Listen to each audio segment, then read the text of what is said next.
headed on, heeled on. Then to the World Series, been to the finale in Vegas. Really nice gelding. Again, we'll show you some of him today and see what you think.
Okay guys, this is Steve again, 11-year-old head horse. We've known about this horse for about 5 or 6 years. Some friends of mine own him. He's had a chance to win a lot of money on him and won a lot on him. He's high team back at the title fights to win $35,000. Didn't work out on the heeling end, but he's a very proven horse. This horse has been rode outside on the ranch, gets around rough country.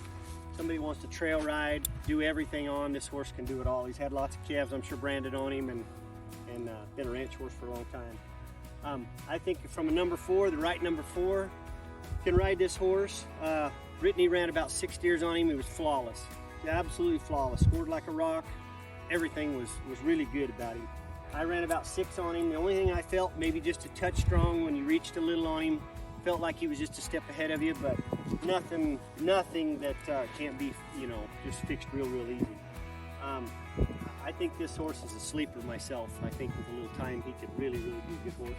He's about 15.3, so he's a bigger horse. Good keeper, great personality. Brittany's kids have rode him. Just a nice horse. He's got one little flaw. If you keep him cooped up in a small pen once in a while, he'll crib. There's absolutely no wear on his teeth. It's more of a just a deal he does every once in a great while. If he's turned out in a bigger pen or turnout, you never know he does it. But he's a great keeper, doesn't affect him at all. For an 11-year-old horse, I think this is a really good horse right here for somebody. Anyway, good luck.